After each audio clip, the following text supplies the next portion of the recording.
Class में हम एक बहुत इम्पॉर्टेंट टॉपिक डिस्कस करने वाले हैं, क्लाइमेट चेंज और global warming, green house gases, global agreement और बायोडाइवर्सिटी कंजर्वेशन, इन्वायरमेंट लेजिस्लेशन जो है, और साथ में हम इंडिया के मेजर इन्वायरमेंट मूवमेंट को भी देखेंगे। तो देखा जाए हम लोग ये पार्ट कर रहे थे जो यूजीसी नेट फर्स्ट पेपर है, यूजीसी का नेट का पहला पेपर, उसका हम 9th यूनिट कर रहे थे, पेपर फर्स्ट। पेपर 1 का देखा जाए 9th यूनिट हम अभी कर रहे थे, जिसमें देखा जाए हमने मेजर पार्ट कर लिया, जैसे पीपुल इन्वायरमेंट इंटरेक्शन कर लिया, सोर्स ऑफ पॉल्यूशन कर लिया, पॉल्यूटेंट इम्पैक्ट क्या है ये कर लिया, ये हम करने वाले हैं अभी। ठीक है, नेचुरल रिसोर्सेज एक्सप्लॉयटेशन और नेचुरल हैजार्ड मिटिगेशन ये कर लिया, अर्थक्वेक, फ्लड, डिजास्टर मैनेजमेंट ये सब हमने कर लिया। तो इसमें देखा जाए एक पार्ट हमारे पास बचा हुआ है पॉल्यूटेंट इम्पैक्ट और ग्लोबल इन्वायरमेंट क्लाइमेटिक चेंज, जो हम इस लेक्चर में अभी कवर करेंगे। तो इसके बाद देखा जाए जो नेक्स्ट लेक्चर होगा उसमें हम पूरा ओवरऑल यूनिट 9 का कंप्लीट क्वेश्चन कराएंगे विथ PYQ, जो प्रीवियस ईयर क्वेश्चन आया हुआ है सारे।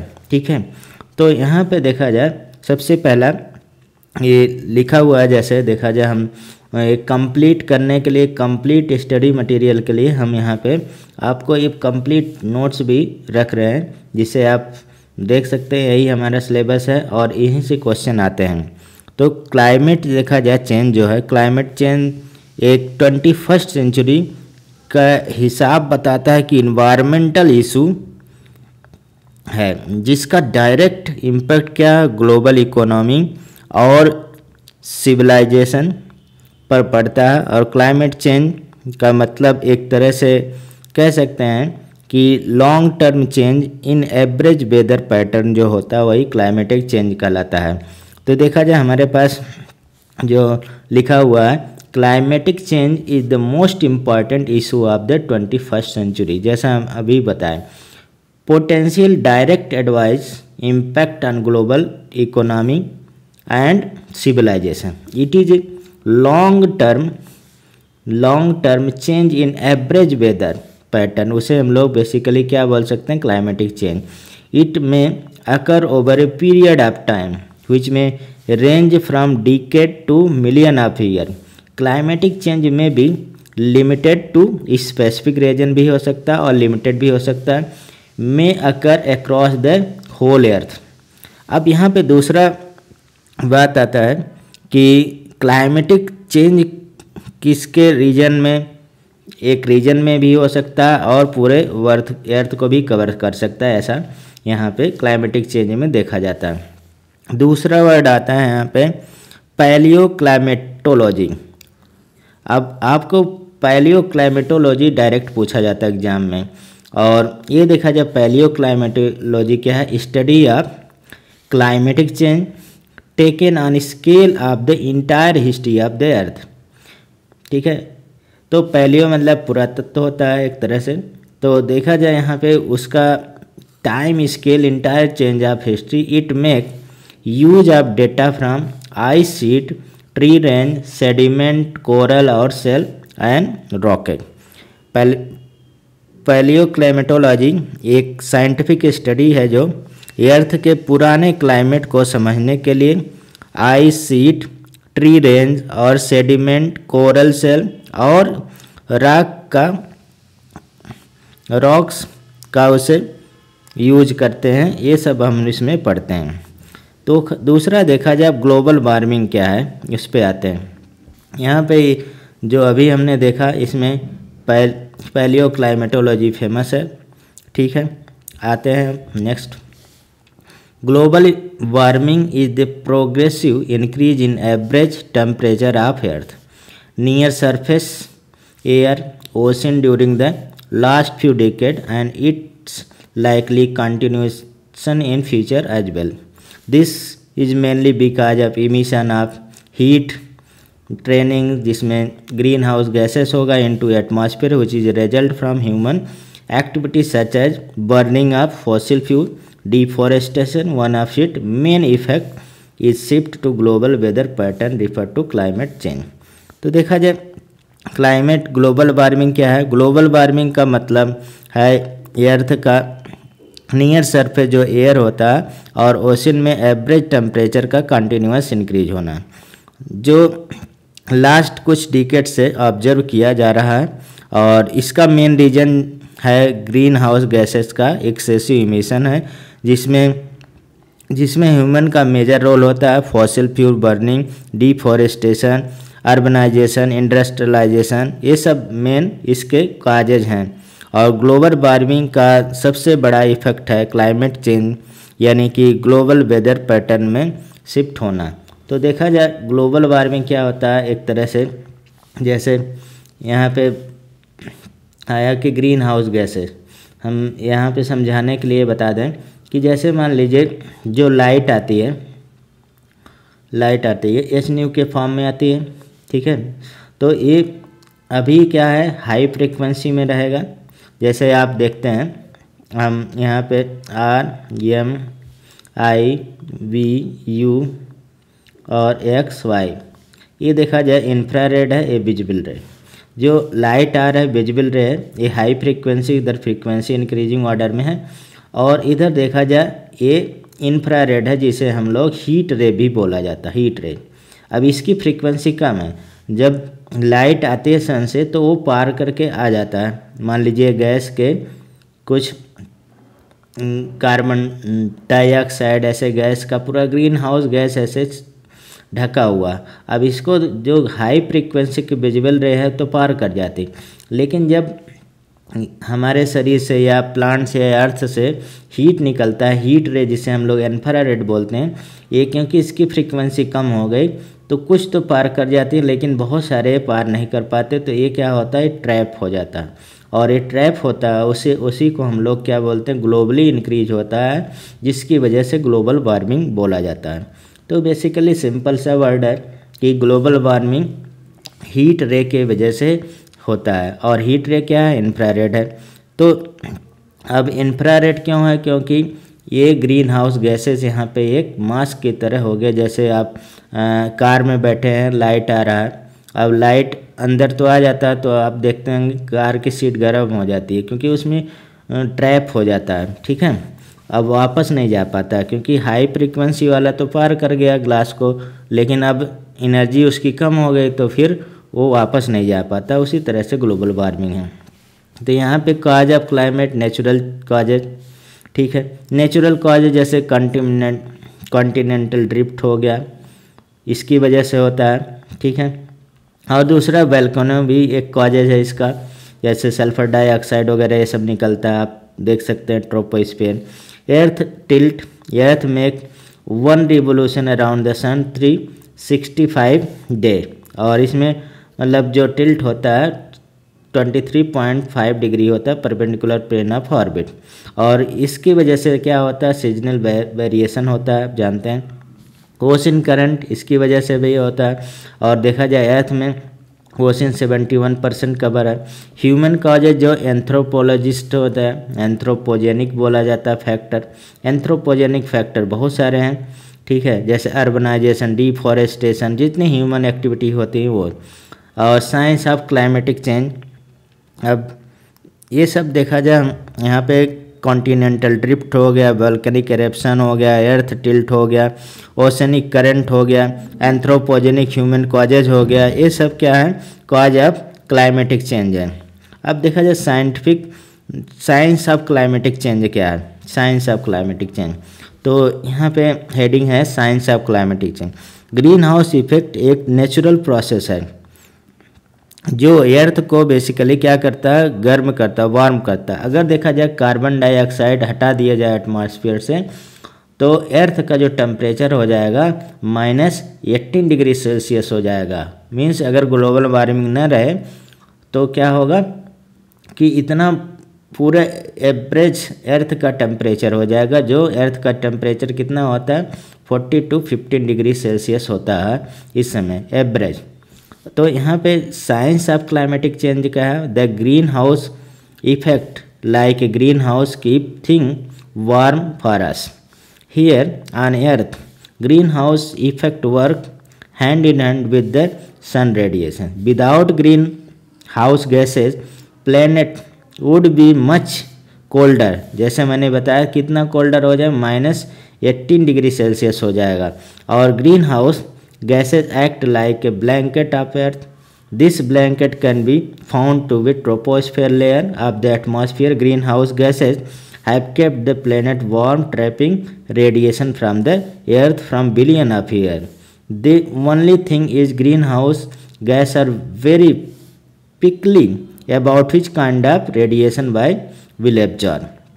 तो यहाँ पे देखा जाए ग्रीन हाउस इफेक्ट जो है एक नेचुरल प्रोसेस है जो अर्थ को गर्म रखता है. विदाउट ग्रीन हाउस गैसेज जो है, जैसे हमने बताया कि यहाँ पे -18 डिग्री सेल्सियस क्या होगा, कोल्ड हो जाएगा.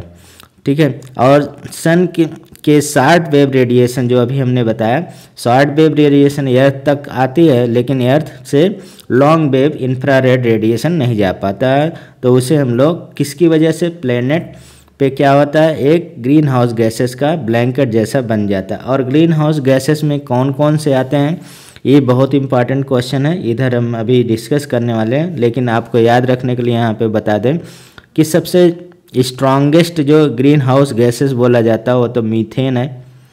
ठीक है. कार्बन डाइऑक्साइड मोस्ट एबंडेंट होता है इसलिए इसका नाम ज़्यादा आता है. और नाइट्रस ऑक्साइड होता है इसमें, और वाटर वेपर होता है जो एक बिगेस्ट ग्रीन हाउस गैस बोला जाता है. ठीक है. तो यहाँ पे जो ये रेडिएशन वाला बात बताया हमने, ग्लोबली देखा जाए carbon dioxide make up 3/4 of the all human green house gases emission. और 1/4 of green house gases methane होता है, नाइट्रोजन ऑक्साइड हो गया, ओजोन हो गया, synthetic industry green house gases that trap heat और more effectively than carbon dioxide. ठीक है. तो green house gas linked with carbon cycle के रिस्पेक्ट में जाना जाता है. तो इसमें हमने अभी green house gas global warming potential जो है इसके बात करेंगे. तो देखा जाए ग्लोबल वार्मिंग पोटेंशियल क्या है, ये कार्बन डाइऑक्साइड का 100 ईयर का जो ग्लोबल वार्मिंग पोटेंशियल है इसको हम लोग रिफ़र करते हैं 1 रेफरेंस गैस बोला जाता है. ठीक है. और देखा जाए कार्बन डाइऑक्साइड का 100 ईयर का जो ग्लोबल वार्मिंग पोटेंशियल है ये 1 रेफरेंस बोला जाता है. और मीथेन का जो है CH4 का इसका 21 हो गया, नाइट्रस ऑक्साइड का 310 होता है. कार्बन डाइऑक्साइड की वॉल्यूम सबसे ज़्यादा है इसलिए वो most important green house gas माना जाता है, इसलिए माना जाता है. तो हमने पोटेंशियल बता दिया, आप यहाँ पे पोटेंशियल देख सकते हैं. ऐसा केवल आपको ये तो आपको याद रखना है हमने जो अभी बताया, यानी कि GWP कार्बन डाइऑक्साइड CH4 का और यहाँ पे नाइट्रस ऑक्साइड का है 310 है. तो आते हैं source of carbon dioxide emission कौन है, कौन कौन से सोर्स हैं. तो देखा जाए सोर्स बहुत आसान है कि फॉसिल फ्यूल हो गए कंबर्सन में, सीमेंट प्रोडक्शन में, डिफॉरेस्टेशन, लैंड यूज जो है उसमें कार्बन डाइऑक्साइड इमिशन ने कार्बन साइकिल को एक बेसिकली कह सकते हैं इम्बैलेंस ही कर दिया है. तो इसके वजह से अब effect of global warming and climatic change देखा जाए कौन कौन से इफेक्ट हैं. तो effect of climatic change and global warming, तो सबसे पहला इफेक्ट देखा जाए साइक्लोन स्टॉर्म है. साइक्लोन स्टॉर्म ट्रॉपिकल साइक्लोन की इंटेंसिटी और फ्रीक्वेंसी क्या बढ़ रही है क्लाइमेटिक चेंज की वजह से. और ये देखा जाए 119 किलोमीटर पर आवर से ऊपर विंड का स्पीड अब हो गया है, कैटेगराइज हो गया हेरिकेन में. और लॉस ऑफ बायोडायवर्सिटी बहुत इंपॉर्टेंट है. दूसरा फॉरेस्ट कट हो रहा है और एनिमल प्लांट की हैबिटेट क्या हो रहा है, डिस्ट्रॉय हो रहा है. और 70% लैंड बायोडायवर्सिटी फॉरेस्ट में होती है. तो मेडिसिनल प्लांट, जेनेटिक डाइवर्सिटी ये भी एक तरह से ख़त्म ही हो रहे हैं. तो लॉस ऑफ बायोडायवर्सिटी है. तो यहाँ पे बहुत सारा डेटा दिया है. तो उसके बाद सी लेवल राइज, सबसे हम लोग न्यूज़ में सी लेवल राइज ही सबसे ज़्यादा सुनते हैं कि स्मॉल आइसलैंड होते जा रहा है. और ये क्या मेल्ट होता जा रहा है, थर्मल एक्सपेंशन हो रहा है, मेल्टिंग ऑफ ग्लेशियर हो रहा है, स्मॉल आइसलैंड सबमर्ज हो रहे हैं. और ओशन क्या हो रहा है, एक तरह से एसिडिफाइड होते जा रहे हैं. एसिडिफाइड मतलब जब कार्बन डाइऑक्साइड घुलेगा, इंक्रीज होगा, तो कार्बन डाइऑक्साइड अगर हम वाटर से रिएक्ट कराएंगे तो क्या बनेगा, एसिड बन जाए, बहुत वीक एसिड होता है, H2CO3 बन जाता है। तो इसे कह सकते हैं ओशन क्या हो रहा है, एसिडिफाइड हो रहा है। इसके बाद देखा जाए ब्लीचिंग ऑफ कोरल रीफ, इसका भी बहुत चर्चा आता है। High temperature plus ultra violet rays, salinity, ये सब क्या होता है, इसकी वजह से एल्गा डाई होता है और कोरल क्या होता है, लूज होता जाता है, क्योंकि कोरल एल्गा का एक मतलब सिम्बियोटिक रिलेशनशिप के रिस्पेक्ट में जाना जाता है। ठीक है, तो आगे आते हैं। रनवे क्लाइमेटिक चेंज है, runway climatic change and trapping point. Runway climatic change क्या होता है, एक पॉइंट के बाद वार्मिंग क्या होता है, एक सेल्फ सस्टेनिंग हो जाता है, और ये पॉइंट क्या है, लगभग +2 डिग्री सेल्सियस है, और इसे माना जा रहा है, उसे हम लोग क्या बोलते हैं, रनवे क्लाइमेटिक चेंज बोला जाता है। नेक्स्ट ट्रैपिंग पॉइंट वही हो गया। अब देखा जाए इसके कुछ basically climatic change history and globally effort जो है उसके बारे में यहाँ पे बस हम डेटा थोड़ा सा बताएंगे। जैसे यहाँ बहुत पुराना है, जैसे जेन बैप्टिस्ट जोसेफ फ्यूरियर है, ये 1824 की बात है, ग्रीन हाउस गैस इन्होंने डिस्कवर किया। ठीक है, जोसेफ फ्रॉन्टियर ने ग्रीन हाउस गैस क्या किया, डिस्कवर किया था बेसिकली, और was the first discover without the presence of green house gas the earth would have been cooler by मतलब 30 डिग्री सेल्सियस, 33 डिग्री सेल्सियस। ठीक है, अब देखा जाए दूसरा, यहाँ पे 1975 broker use term global warming. तो देखा जाए ब्रोकर ने ग्लोबल वार्मिंग टर्म यूज किया था 1975 में। डिस्कवर देखा जाए कब हुआ था ग्रीन हाउस गैस, फ्रॉन्टियर ने कि 1824 में, और ग्लोबल वार्मिंग टर्म 1975 को आया। First world climatic conference took place Geneva में हुआ, और 1979 को first world climatic conference important है। ठीक है, उसके बाद देखा जाए नेक्स्ट आते हैं 1988 में ये IPCC इस्टेब्लिश्ड हुआ। IPCC कब इस्टेब्लिश हुआ, 1988 में। उसे हम लोग inter governmental panel on climatic change established हुआ। उसके बाद देखा जाए आते हैं हम लोग 1992 में UNFCCC रायो अर्थ समिट हुआ। ये कब हुआ, 1992। तो 1992 में देखा जाए क्या, जून 1992 में रायो जेनेरो ब्राज़ील में क्या हुआ, अर्थ समिट हुआ था, बहुत फेमस है। इसमें भी एक तरह से ऑब्जेक्टिव इस्टेब्लिश किया गया ग्रीन हाउस गैस कंसर्न के लिए एटमॉस्फेरिक लेवल में कैसे इसको कम किया जाए, लेकिन मेन बात आता है ग्रीन हाउस गैस के लिए। अब आते हैं 1997 1997 में। तो इसमें क्या हो, क्योटो प्रोटोकॉल, ये बहुत इम्पॉर्टेंट है। क्योटो एक शहर है जापान का, यहाँ पे क्योटो प्रोटोकॉल आया।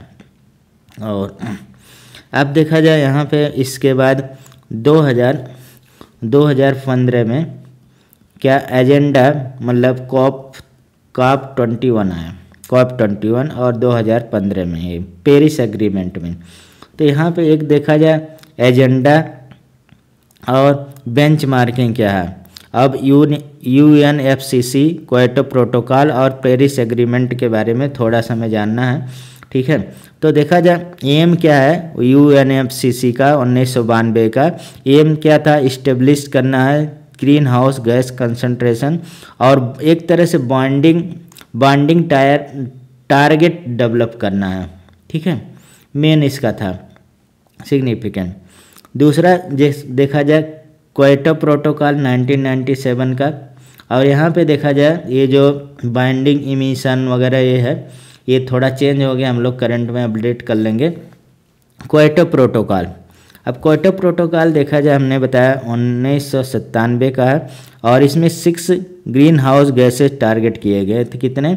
6 ग्रीन हाउस गैसेस को टारगेटेड किया गया था और इसका प्रिंसिपल था कॉमन बट डिफरेंशिएटेड रिस्पॉन्सिबिलिटी, मतलब CBDR।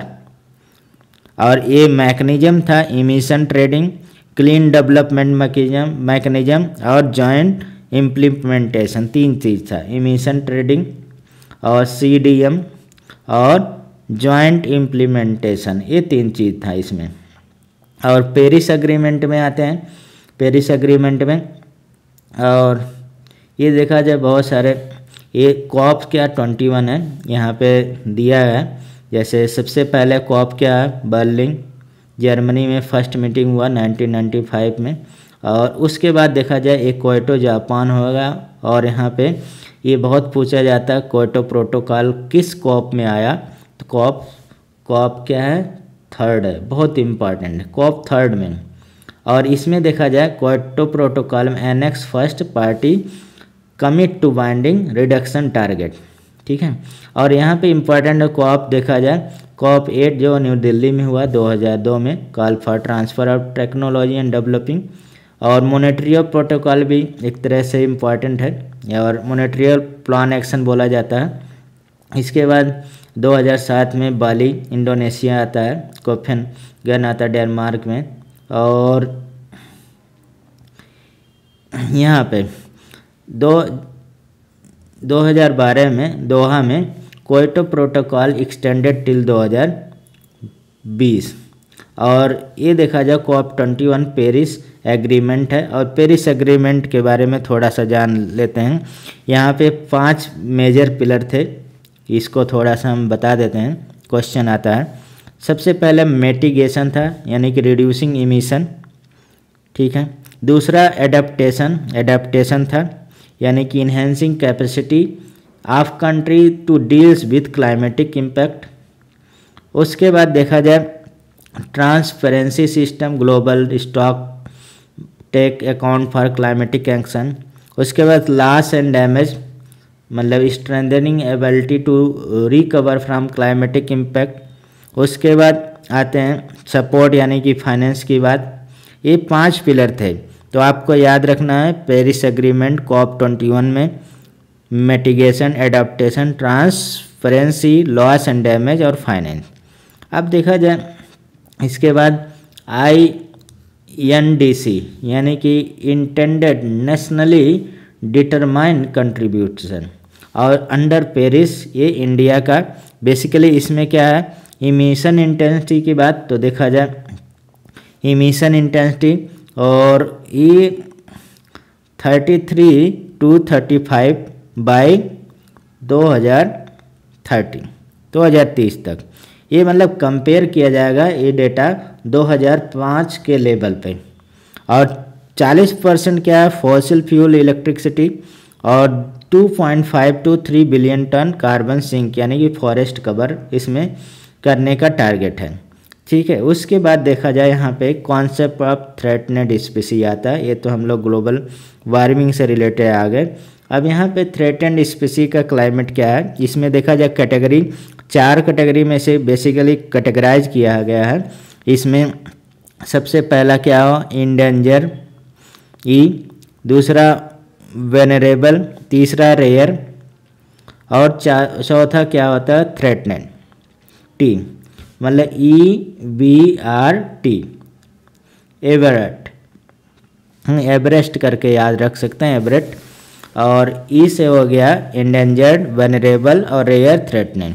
तो एग्जाम्पल देखा जाए, जो एग्जाम्पल थोड़ा सा यहाँ पे कभी कभी डायरेक्ट पूछा जाता है, जैसे लायन टेल मैकाका है, लायन टेल मकाका, तो ये इंडेंजर में आता है, इंडेंजर। और एसेटिक वाइल्ड एस जो था, एसेटिक वाइल्ड एस, ये भी इंडेंजर में आता है, वाइल्ड एस, ठीक, इंडेंजर। गोल्डन लंगूर जो है ये वनरेबल में आ जाएगा, वनरेबल में गोल्डन लंगूर। और लेपर्ड कैट जो है, लेपर्ड कैट ये भी वेनरेबल में आता है, लेपर्ड कैट। तो थ्रेटनेड स्पीसी किसे बोलते हैं? These species are likely to become extinct immediate step not taken to ensure that have a proper food, proper habitat, protect from predator and exotic species so that able to realize their biotic potential. A record of threatened species of plant animal maintained by International Union for Conservation of Natural Nature। तो ये बहुत important है, इसमें पूछा जाता है plant को करता है कि एनिमल, बोथ को करता है। IUCN और मोरगेस और स्विट्जरलैंड में इसका हेड ऑफिस है, और इसे हम लोग क्या बोलते हैं? रेड डाटा बुक बोला जाता है, red data book. For conservation purpose the following 4 category have been use for categorize. जिसमें देखा जाए इसमें डिस्ट्रीब्यूशन है, present, fast, continue, discontinue distribution, area हो गया, डिग्री ऑफ डिक्लाइन और अवेलेबिलिटी हो गया, पॉपुलेशन हो गया, decline in population cause of time, natural habitat हो गया, एबेंडेंस एंड क्वालिटी हो गया, इम्पॉर्टेंस क्या है, potential value and biology of the species. अब इसमें इंडेंजर स्पीसी, ऐसे स्पीसी जो these are threatened species, taxa which are danger extinct in the current cause factor. जिसमें एग्जांपल हो गया लायन टेल मकाका हो गया, और मकाका सेलिनस बोला जाता है इसे, एसेटिक वाइल्ड एस हो गया, इक्वस हेम्यूनस कोनूर बोला जाता है इसे, वेनरेबल स्पीसी हो गया, venerable स्पीसी taxa heavy population at but same time depleted स्पीसी। इसमें एग्जांपल है गोल्डन लंगूर हो गया और लेपर्ड कैट हो गया। रेयर स्पीसी में जब पॉपुलेशन स्पीसी टेक्सा है स्मॉल लोकलाइज थिन स्कैटर्ड होता है।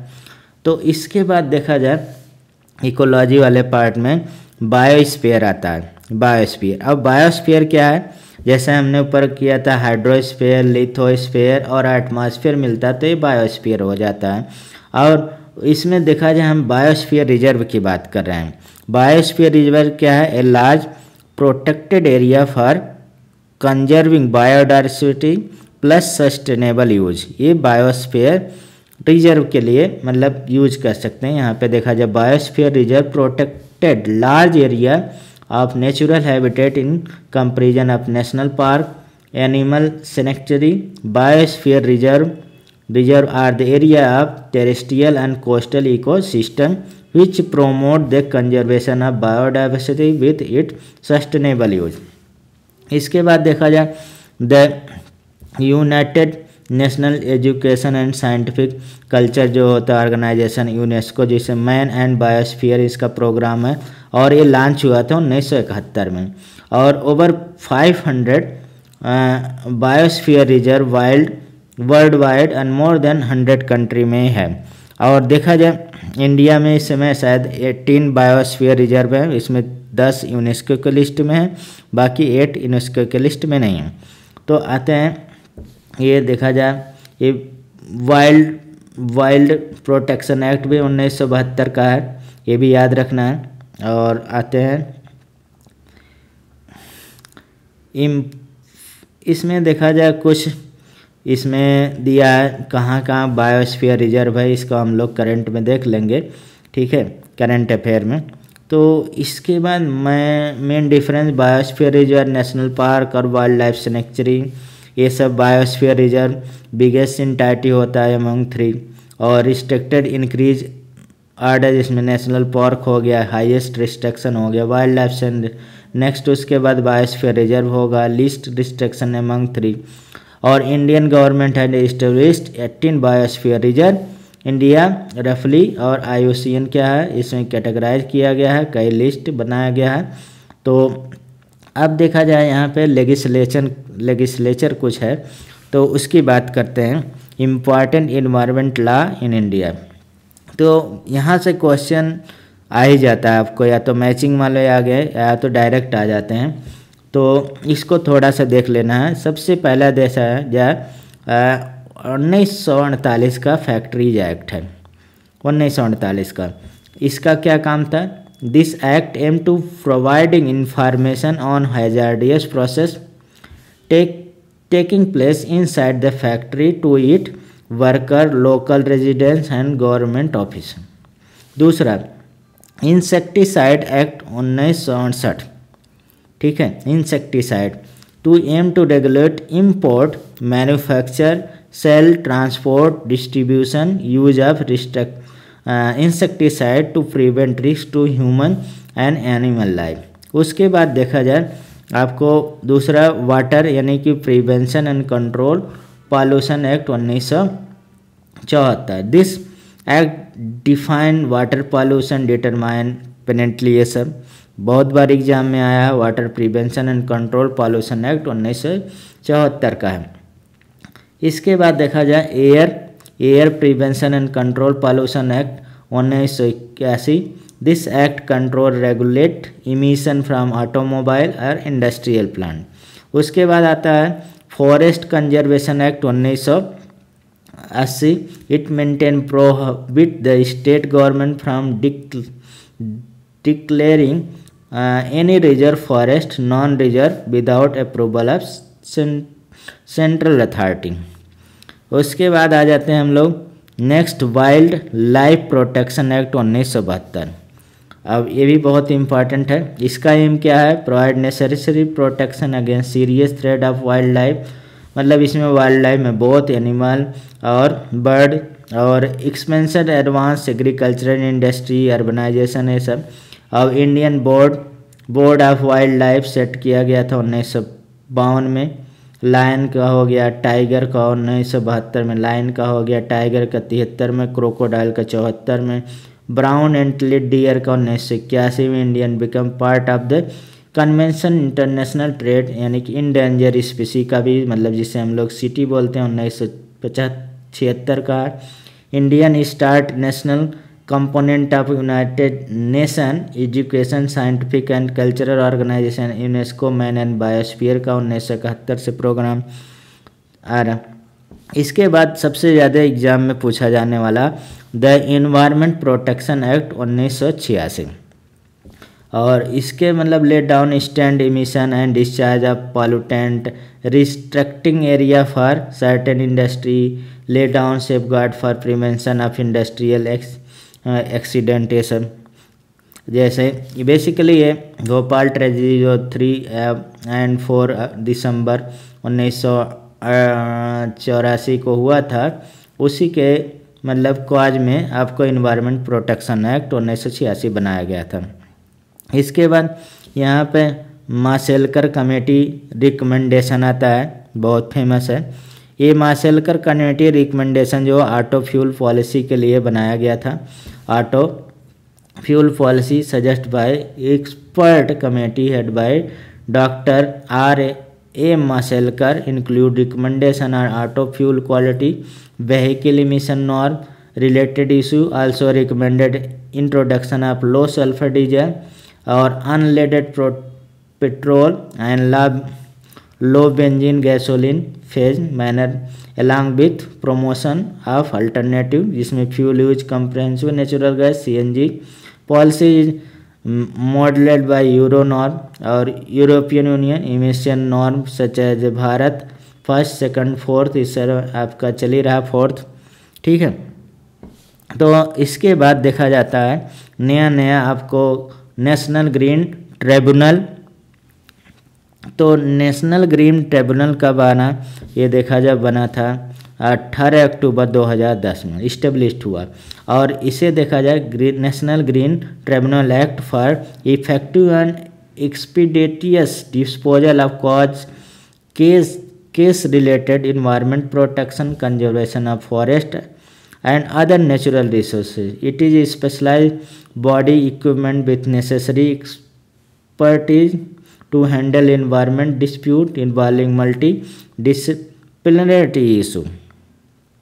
उसके नेक्स्ट आते हैं हम लोग यहाँ पे environment impact assessment, environment EIAS. It is a widely recognized study to assess the environment impact development project. It is basically cost benefit analysis होता है in context of the environment, और environment risk assessment ERA is a fact finding stage where EIA indicate potential hazards in India. Department of Environment, National Council Environment Planning NCEP adopt यहाँ पे parliamentary procedure prepare EIA क्या है, environment impact assessment. इसके बाद देखा जाए यहाँ पे प्रिकॉशनरी प्रिंसिपल जो है, यानी कि मोरल पॉलिटिकल प्रिंसिपल, ये सब प्रिकॉशनरी मेजर है। जैसे basically action can cause damage of public and society large. For example supreme court of India order that shifting industry और outside the life few year हो गए। जैसे एयर समिट हुआ 1992 में रायो डी जेनेरो में। Precautionary approach was codified, first time global level पे codify हुआ, जिसमें प्रिंसिपल 15 ऑफ एजेंडा 21 था। emphasize that every state should apply the principle according to capability and lack of full scientific knowledge should not be used as a reason for not taking action। एक और यहाँ पे ISO 14000 आता है, 14,000 after success of ISO 9000 quality management system. International standard organization ISO introduced the ISO 14000 series of environment management system 1996 में। it is especially deals with environmental aspect of process, product and services। emission trading क्या है, emission trading basically it is an administrative approach to deal with pollution control by providing financial inactivity for achieving reduction of carbon emission। An organization earn 1 carbon credit if it is able to avoid emission 1 ton of carbon dioxide it equivalent। Carbon credit thus earned can be sold to other company for whom it is mandatory to cut carbon emission। it also term है cap and trade बोला जाता है। तो basically कह सकते हैं carbon trading हो गया। तो ये आइडिया आया carbon trading is a part of Kyoto protocol which sign मतलब 1997 में, और ये इफेक्ट हुआ इन्फोर्स हुआ 2002 में। तो ये तो कुछ इन्वायरमेंटल लॉ से रिलेटेड हो गया। Few important international convention environment and biodiversity, जिसमें सीटीज बहुत फेमस है 1973 का। Convention on international trade in endangered species of wild flora और fauna. It is objective is to control international commercial trading in endangered species or product derive from them. अब इसमें मॉनेट्रियल protocol 1989 का आता है, और ये मॉनेट्रियल प्रोटोकॉल किसके लिए है, ये ओजोन लेयर डिप्लेशन के लिए होगा, मतलब क्लोरोफ्लोरो कार्बन CFC को कम करने के लिए। इसके बाद ओजोन लेयर के लिए वियना कन्वेंशन होता है, और ओजोन डे 16 सितंबर को मनाया जाता है, कई बार एग्जाम में आ चुका है। इसके बाद देखा जाए बेसल कन्वेंशन 1989 का है। The main aim to minimize trans boundary movement of hazardous word. उसके बाद united nation framework convention on climatic change UNFCCC आ गया 1992 में। ये क्या करता है, aim to stabilize emission of green house gases to check reason for global warming and climatic change. उसके नेक्स्ट आता है कन्वेंशन ऑन बायोलॉजिकल डाइवर्सिटी 1992 का आता है। तो main aim are conservation of biodiversity, sustainable use of biological resource and equitable sharing of benefit. Nagoya protocol आता है, ये 2010 का है, और एक्सेस एंड बेनिफिटरी शेयरिंग के लिए जाना जाता है नगोया।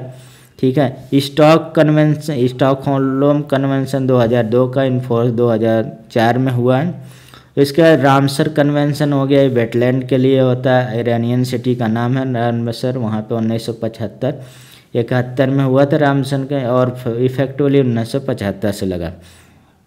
इसके बाद देखा जाए कुछ मेजर इन्वायरमेंट मूवमेंट हुए इंडिया में, जैसे चिपिको मूवमेंट बहुत फेमस है, और ये 1973 में हुआ था, और उत्तराखंड के चमोली डिस्ट्रिक्ट में और बेसिकली इसके जो लीडर थे वो सुंदरलाल बहुगुणा थे, श्री सुंदरलाल बहुगुणा।